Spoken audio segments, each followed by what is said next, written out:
सभी पूर्ण आत्माओं को मेरा नमस्कार। क्या कारण है कि माता के सामने शिव डर गए? ये डरने की परिभाषा नहीं, ये डर नहीं था।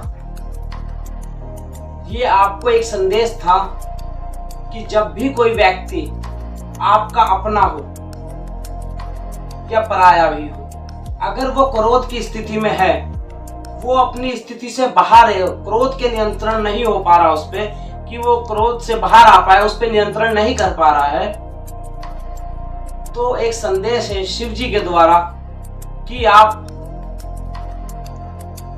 उस स्थिति में आ जाएं और एक भाव ऐसा लाएं कि आप कुछ करना ही नहीं चाहते। जब तक आपको कुछ करने का भाव होगा तो क्रोध की स्थिति में भयानक रूप आपको देखने के मिलेगा।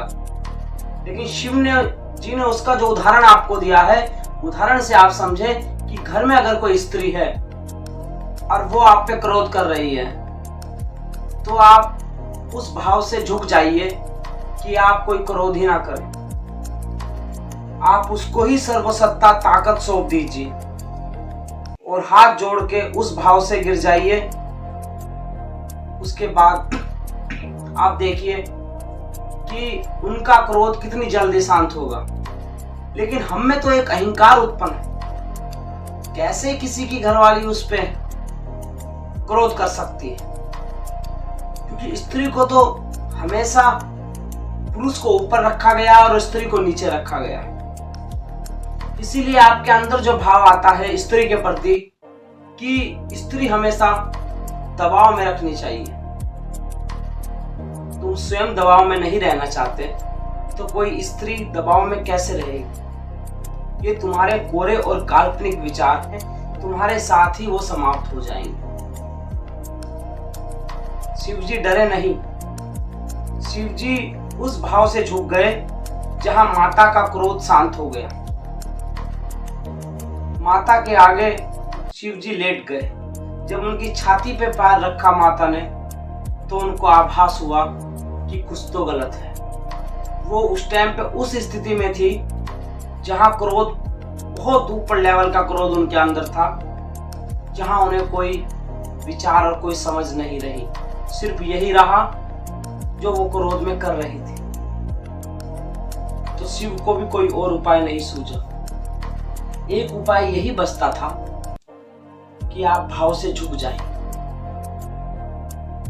अगर ऐसी स्थिति में आप कर सकते हैं तो आपका जीवन भी शायद अच्छा चल पाए। लेकिन आप तो झुकना ही पसंद नहीं करते, झुकना चाहते भी नहीं, क्योंकि स्त्री को झुकाना तो चाहते हो, स्त्री के सामने झुकना नहीं चाहते। जब शिव झुक सकते हैं तो तुम कहां तुम्हारा लेवल है, किस लेवल पे तुम हो? शिव भी वहां पे विरोध कर सकते थे, लेकिन शिव ने कोई विरोध नहीं करा। और तुम्हारा लेवल कहां है और शिव कहां है, इतना तुम जान लो। जब तक तुम शिव के लेवल तो छोड़ो, तुम अपने आप को ही जान जाओ। जिस दिन तुम अपने आप को जान गए, उसी दिन तुम झुकना शुरू हो जाओगे। मैं ये नहीं कहता कि तुम प्रत्येक बात पे झुक जाएंगे, लेकिन कुछ बातों पे आप झुक जाओगे। जहां आपको लगेगा कि झुक के काम चलता है, झुक के मेरे 10 काम निकलते हैं, बड़े प्यार से निकलते हैं, तो आप झुक जाओ। लेकिन जहां मतलब के लिए झुक रहे हो, वो झुकना नहीं, वो तो माया से भ्रमित हो। तो शिव और माता का जो ये आपको दिखाया गया, तो इसका प्रमाण यही है कि शिव जी बड़ा अच्छा उपदेश आपको दे रहे हैं। माता के जो क्रोध का उन्होंने आपको दिखाया है, और बड़ा अच्छे भाव से जो वे लेट गए। मुझे लगता नहीं पृथ्वी पर कोई व्यक्ति हो जो अपनी स्त्री के सामने ऐसे झुक जाए, क्योंकि स्त्री को झुकाना तो अच्छा लगता है, समझ में भी आता है, लेकिन खुद स्त्री के सामने झुक जाना, तो उसको एक शब्द दिया जाता है कि ये मर्द भी नहीं, जो स्त्री के सामने झुक जाए वो मर्द नहीं। मैं कहता हूं जो स्त्री के सामने नहीं झुकता वो मर्द नहीं, क्योंकि झुकता क्या है? तुम्हारा अहंकार। शरीर झुकना ना झुकना अलग व्यवस्था है। जब तुम सो जाते हो तो तुम्हें नहीं पता कैसे कैसे झुक रहा है, क्या क्या हो रहा है। झुकता नहीं तुम्हारा अहंकार, जो तुम्हारे अंदर विद्यमान है। सोने के बाद तो तुम खुद नहीं पता कैसे लेटे हुए हो, कहां तुम्हारी टांग है और कहां तुम्हारा हाथ है। ये जैसे ही तुम्हारी खोपड़ी चलनी शुरू हो जाती है, दिमाग तुम्हारा चलना शुरू हो जाता है, तब तुम झुकना नहीं चाहते। अहंकार बीच में खड़ा हो गया। जब शिव नहीं अहंकार से परे हैं, तो क्या तुमने कभी ऐसा विचार किया कि ऐसे कैसे हो सकता है कि माता के आगे शिव झुक गए? इतनी बड़ी ताकत है शिव से बड़ी ताकत माता। माता और शिव में कोई भेद नहीं, भेद है तुम्हें समझाने का,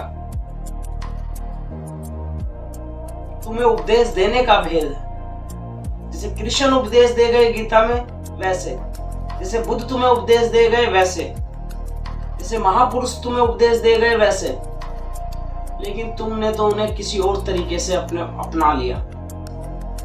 तुम्हारा अपनाना माया तक ही सीमित है। जितने माया तक तुम हो उतने ही तुम उसको तोड़ मरोड़ के सारे उपदेशों को अपने हिसाब से सेट कर दो। घरों में गीताएं रखी हैं, गीता को किसी को कुछ पता नहीं। अगर उन्हें गीता का एक उपदेश दे दिया जाए तो कहेंगे नहीं, ऐसा थोड़ा ही है, हम तो पृथ्वी पर कुछ काम करने आए हैं, परिवार संभालने आए हैं। तुम्हें किसने बताया?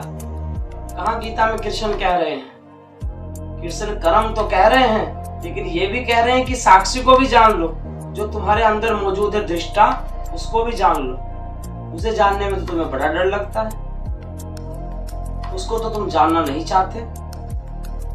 क्यों नहीं जानना चाहते?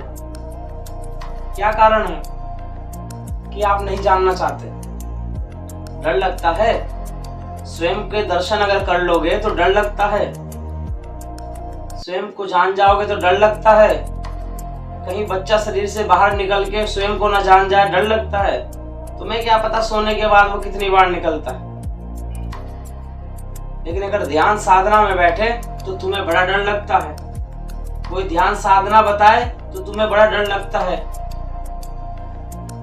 कि उनके साथ मत बैठना, वो तो ध्यान करते हैं, उनके साथ मत जाना, उस रास्ते में मत पड़ो। अभी तुम्हारी उम्र ही क्या है?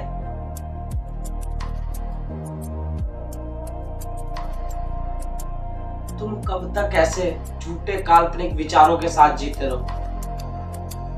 ये झूठे काल्पनिक विचार तुम्हें एक दिन ऐसे उठाएंगे, तुम्हारे शरीर को ऐसे छोड़ के चले जाएंगे, तब तुम क्या करोगे? तुम्हारे बड़े चले गए, तुम जाओगे, तुम्हारे बच्चे जाएंगे, तुम ना जान पाए तो बच्चे भी ना जान पाए। तुमने ठेका लिया है उन्हें 500 साल जन्म यहाँ धरती पे जीवाने का, ठेका ले रखा है। तुम्हें खुद का पता नहीं कि तुम 70 जियोगे कि 100 जियोगे, लेकिन बच्चों को तुम्हें 500 साल, क्या तुमने सोच रखा 500 साल जिएंगे? बच्चे का मन वो जानने के लिए ईश्वर को बैठे, तो तुम्हें क्या दिक्कत है? ऐसा ही सब कुछ है, पद नौकरी ही सब कुछ है, सब धरी रह जाएगी, सब धरी रह जाएगी, तुम भी और जो तुम्हारी सोच है और जो तुम्हारे विचार है। ऐसे नहीं जाना जा सकता माता, और शिव का जो रूप आपने देखा है तुम उसको उदाहरण को नहीं समझ पाओ। साक्षी भाव में ऐसे झुका नहीं जाता। माता ने भी शिव को जब प्राप्त किया, जब वह साधना करके उस तप को इतना बढ़ा लिया जहां शिव ने उन्हें अपने साथ जोड़ा। जब माता को पता लग गया कि शिव और माता में कोई भेद नहीं, और जब तक तुम में और तुम्हारी पत्नी में भेद है, क्या तो तुम परिवार चलाओगे और क्या तुम्हारे बच्चे को जान पाएंगे। तुम सब एक ही नाव में डूब जाओ। जैसे तुम्हारे बड़े नाव में डूबे वैसे ही तुम डूबो। और माता शिव से बड़ा उदाहरण नहीं, जब तक तुम झुकना ना सीखो। और बिना साक्षी भाव में आए तुम झुक नहीं सकते। तुम्हारा अहंकार आड़े आ जाएगा, सीधा खड़ा हो जाएगा और उस ताकत के साथ खड़ा हो जाएगा जिसको पृथ्वी का कोई भी व्यक्ति नहीं हिला सकता। स्वयं तुम भी नहीं हिला सकते तो दूसरा कहां से हिला देगा, क्योंकि तुम्हारा अहंकार तुम पर हावी है, तुम्हारी बॉडी पे हावी है, तुम्हारे मन मस्तिष्क पे हावी है। तो कृपया करके उदाहरण के साथ स्वयं को जान जाए, अन्यथा परिवार तो छोड़ो, तुम अपनी नाव भी डुबा दो। जितने भी पुण्य आत्मा मुझे सुन रही है सबको मेरा नमस्कार।